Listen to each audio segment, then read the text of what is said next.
Yo, xin chào anh em đã quay trở lại hoặc là đến với channel của tôi VTBN. Và trong ngày hôm nay thì tôi sẽ đánh giá cho anh em một con bàn phím khá là ngon ở trong phân khúc 1.3 triệu của Akko.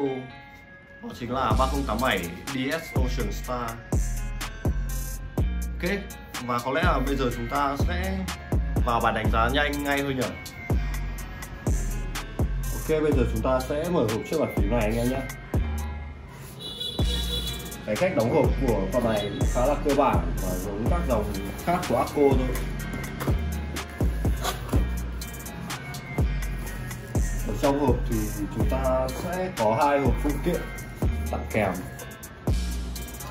là một sợi dây cáp anh em.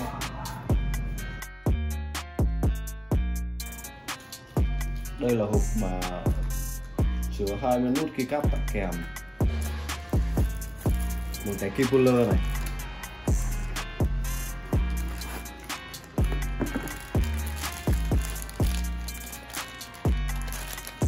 đây là những nút novelty được tặng kèm anh em nhé, màu trắng, black on white luôn. Anh em có thể thấy là cái chất lượng double shot của keycap cherry của Akko khá là tốt đúng không ạ? Rất là dày dặn luôn. Và đặc biệt một cái là không bị cấn cherry profile anh em nhé. Bên trong đây là chiếc bàn phím. Đây có một quyển hướng dẫn sử dụng, anh em nên đọc nếu mà xác định là sử dụng lâu dài. Đây là chiếc bàn phím của chúng ta. Chúng ta sẽ có một tấm chắn bụi như thế này. Một tấm chắn bụi như thế này. Nhiều người không dùng tấm này khiến bàn phím nó khá là bị bụi và bị lọt sâu vào bên trong anh em ạ. Tốt nhất là khi anh em không dùng thì nên đậy cái này lên nhé. Còn đây là chiếc bàn phím của chúng ta anh em nhé. Trước mắt thì tôi sẽ cho anh em xem nhìn nó bên ngoài như thế nào. Trông khá là đẹp đúng không? Một cái form thiết kế TKL khá là cơ bản của Akko, dùng cho rất là nhiều dòng của họ rồi, dùng chung cái form này. Cái phối màu xanh này nhìn khá là bắt mắt. Ở các phần mốt này thì họ dùng keycap là màu xanh đen, còn phần alpha là màu xanh nước biển, cũng khá là đậm. Và phần ký tự thì họ là màu trắng. Cái chất lượng double shot của keycap này khá là ok đấy. Và bên dưới thì chúng ta sẽ có hai mức kickstand này để có thể nâng độ cao của bàn phím lên cho cái góc nghiêng phù hợp với tay anh em hơn. Và ba hướng này sẽ có phần rãnh đi dây để anh em đi dây sang hai bên cho tiện nhé. Chúng ta sẽ nói về chất lượng build của chiếc này trước.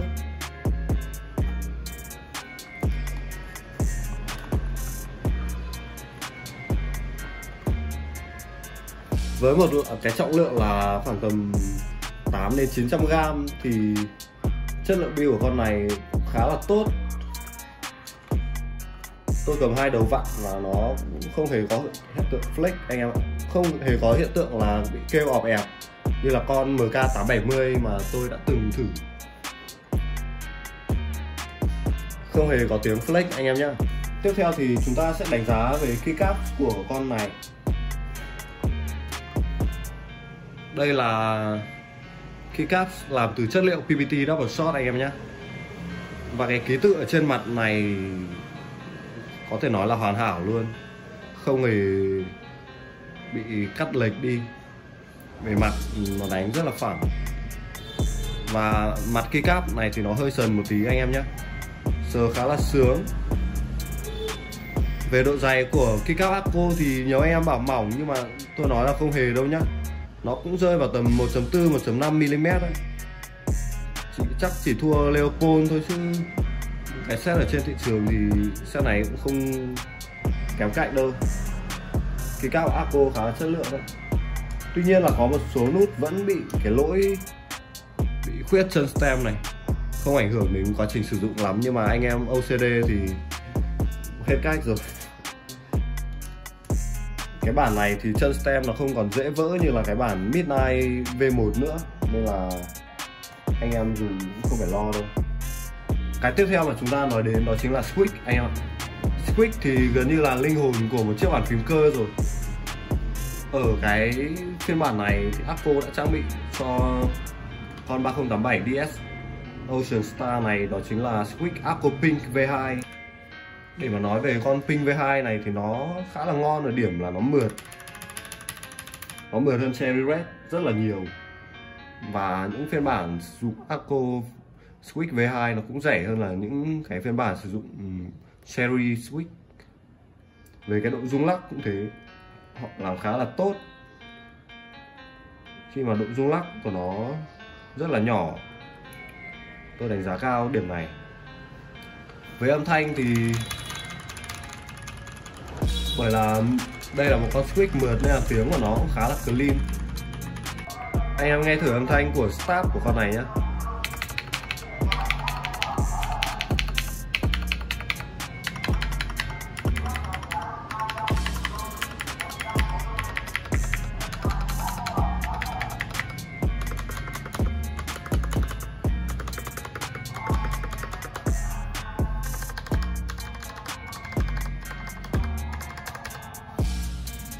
Start của con này thì có vẻ như là nó không được ngon như là cái bản 3098 Matcha Red Bean này ạ. Có vẻ như là Apple loop cho con này hơi mỏng thì phải. Nếu mà loop dày hơn thì sẽ tốt hơn. Tôi thấy nó không được cân bằng lắm, nhưng mà tuy nhiên là cái tình trạng lọc sọc cũng không phải là quá nhiều. Nếu mà dùng con này cho mục đích văn phòng hoặc là chơi game thì tôi nghĩ là cũng khá là ok. Nhưng đối với anh em khó tính mà chơi hệ gõ và đã chơi qua custom rồi thì có lẽ là nên bơm thêm Permatic vào nhé. Để mà nhận xét về cái tổng thể cũng như là về độ ngon trong tổng giá thì Aqua 3087 DS Ocean Star là một con rất là hoàn thiện và có thể nói là thơm đối với cái giá mà anh em bỏ ra dành cho nó. Tại vì để mà so với IKBC CD87 là một con TKL và có giá là khoảng tầm 1,5 triệu, gần 1,6 triệu, thì con đó chỉ hơn được con này mỗi cái chất lượng build. Còn tất cả những cái yếu tố khác từ switch, từ keycaps, rồi thì từ cái keycap tặng kèm, rồi cái kết nối dây rời USB Type-C thì con này đều hơn cả. Cũng như là có thể nói là con này thua về chất lượng build, nhưng mà chất lượng build của con này cũng không hề tệ đâu anh em nhé. Đấy, tôi vặn cho anh em nghe không có một tí flex nào là anh em hiểu rồi đấy.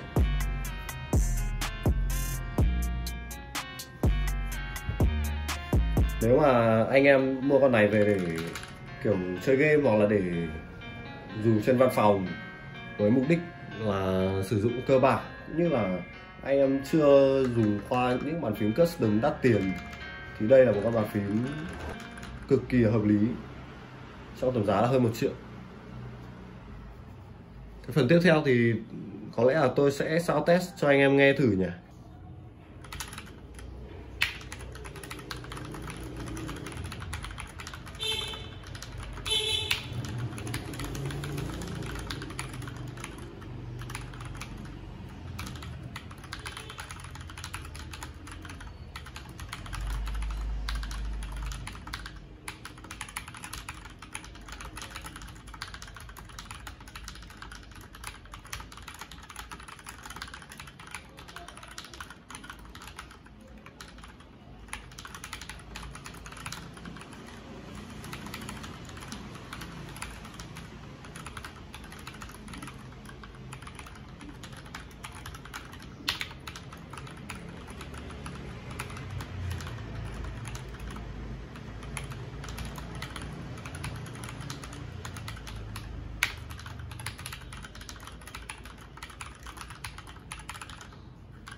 Ok anh em, cảm ơn anh em đã xem video của tôi đến đây. Và nếu như anh em thấy video của tôi bổ ích thì hãy cho tôi một like, cũng như là anh em hãy ủng hộ cho tôi một đăng ký. Tại vì những cái đó là miễn phí và nó giúp tôi có thêm nhiều động lực khá là nhiều. Còn nếu video này mà còn nhiều hạt sạn thì anh em có thể là ấn dislike, cũng như là cho tôi một số cái góp ý ở phần comment anh em nhé. Và nếu như anh em có cái yêu cầu gì hoặc là có cái chia sẻ gì thì anh em cũng comment xuống dưới để cho tôi biết anh em nhé. Cảm ơn anh em đã xem video của tôi đến đây và xin chào tạm biệt anh em.